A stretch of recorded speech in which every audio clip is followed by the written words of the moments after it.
We live in interesting times. Today's stories. Water system of medieval German city declared a World Heritage Site. In Paris, more than 400 looted antiquities have been returned to Pakistan. Elephants, endangered gentle giants outside Nigeria's megacity.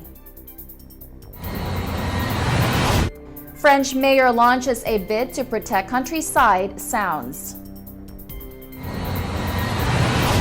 Yukpa Indians struggle with the return of malaria to Venezuela. Liberian hospitals suffer as the economy declines. Honduras fumigates to counter dengue after a wave of deaths. Plus, West Sacramento mayor joins colleagues in Hawaii to learn innovative ideas for his city.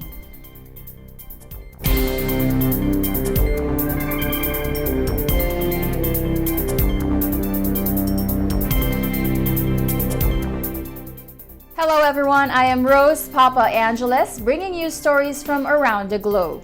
And this is Eagle News broadcasting from Washington, D.C.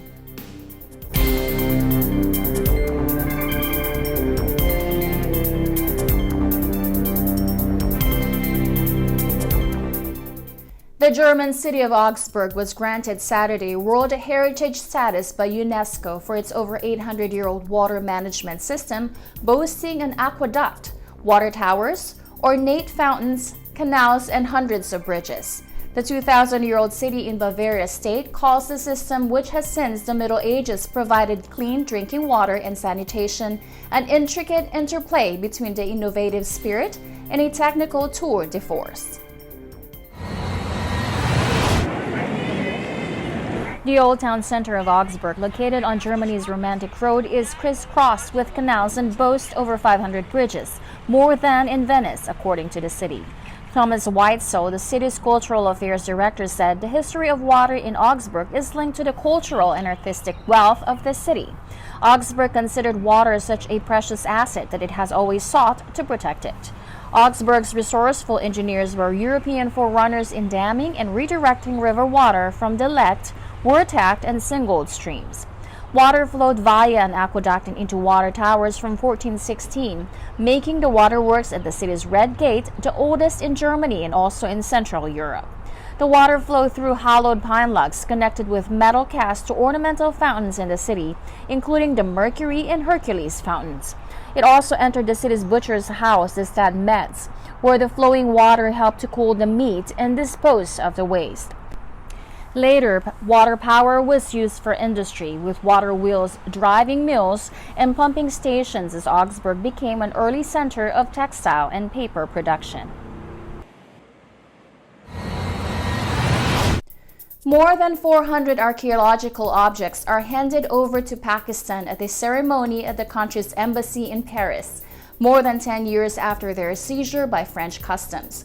These statuettes, vases, jars, bowls dating back to some of the 3rd and 4th millennia BC had been looted from graves in Balochistan, a province in southwestern Pakistan. Charge d'Affaires at the Pakistan Embassy in Paris, Muhammad Amjad Aziz Qazi, said the homecoming draws much emotion.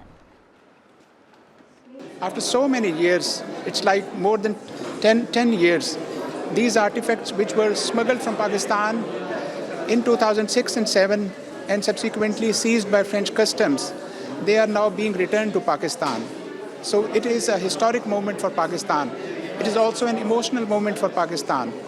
It is just like that a part of heritage of Pakistan is coming back home. We are in the process of repatriating all these pieces back to Pakistan, and of course we do hope that they would be displayed in Pakistan at one of the best museums there. Director General of the French Customs, Rodolphe Gintz, said it was a moment to be proud of.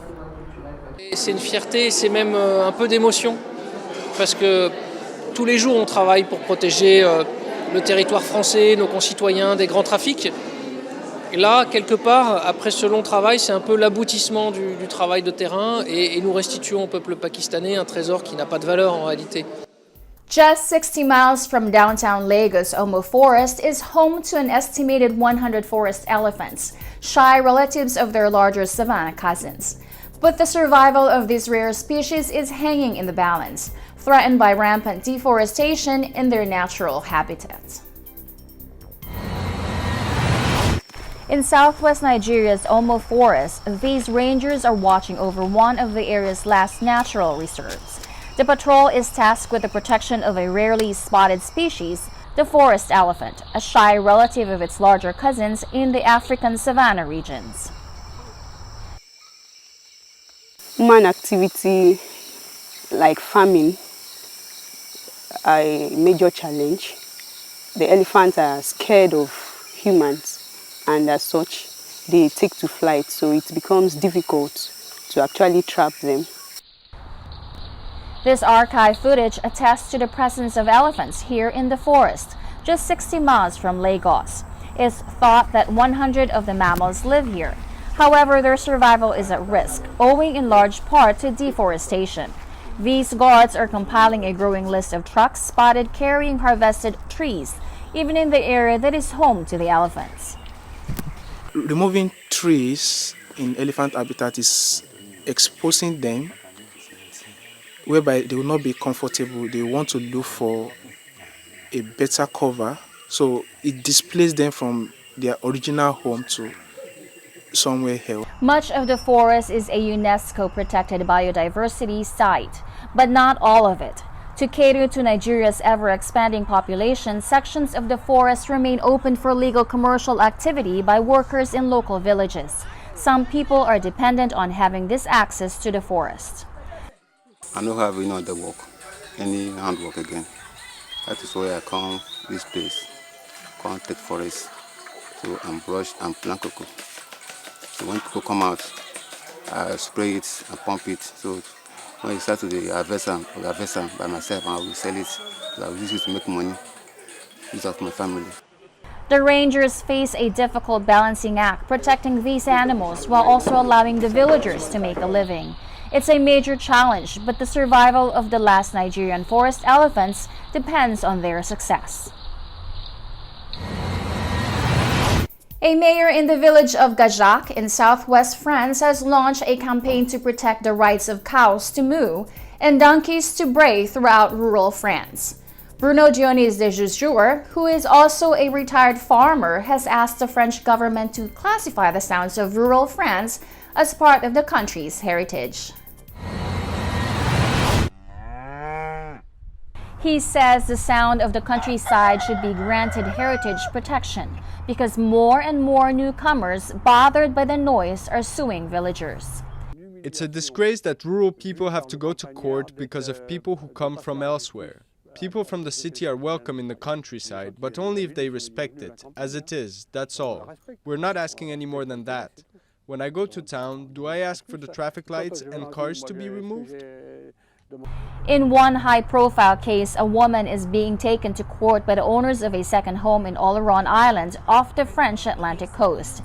They accuse her rooster of being too rowdy. The rooster is, after all, the symbol of France. While we glorify the cockerel of Notre Dame Cathedral, we should at least let our roosters crow if they want to. I'm not asking for the impossible, just for people to be reasonable, that's all. People complained about the noise that the rooster made, and then at noon that the bells rang.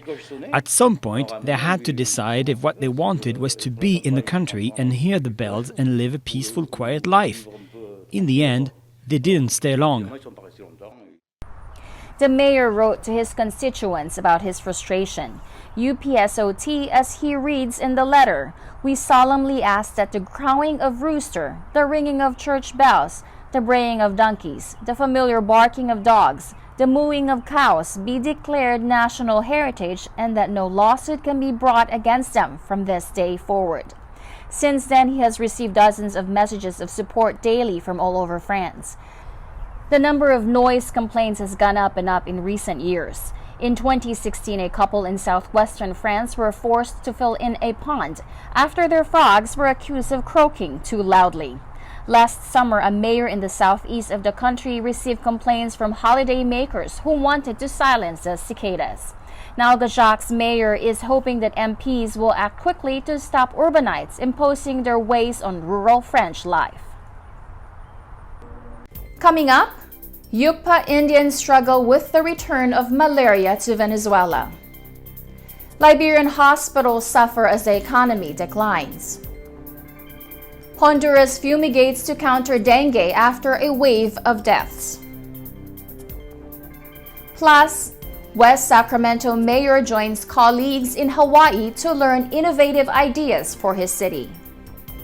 Eagle News will be right back.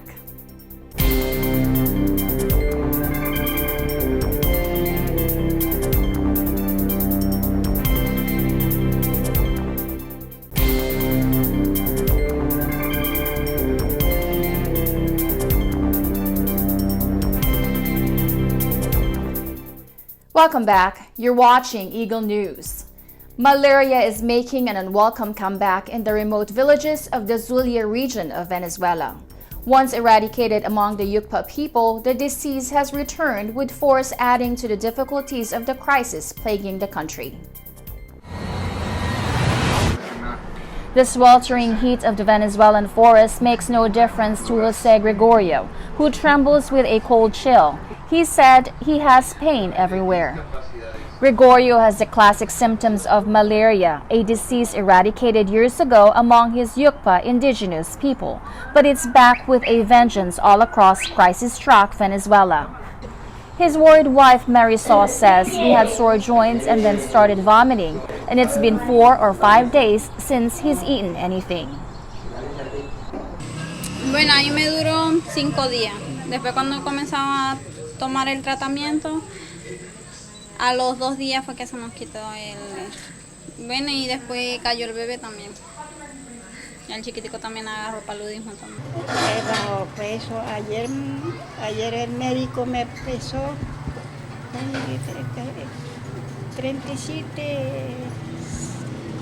Daisy Ichucho, a member of the Yukpa community, says it is difficult to get better faster because access to treatment is not easy. Se llama, dice que para conseguir tratamiento es muy difícil y hay veces no hay de un sí. Porque ya tiene poco a poco que ya está muerto de paludismo. Ya tiene, el año pasado no sé cuánto lo mató porque no hay tratamiento también. Carlos Polanco, doctor of the Tucuco Mission, says the disease should be taken seriously. Las cifras son alarmantes. Por cada 10 personas que van al laboratorio a hacerse la prueba del paludismo, podemos hablar de 4 o 5, que eso equivale al 50% de lo que se están sacando la prueba. Nelson Sandoval of the Tucuco Mission said this problem could have been avoided if necessary steps were taken.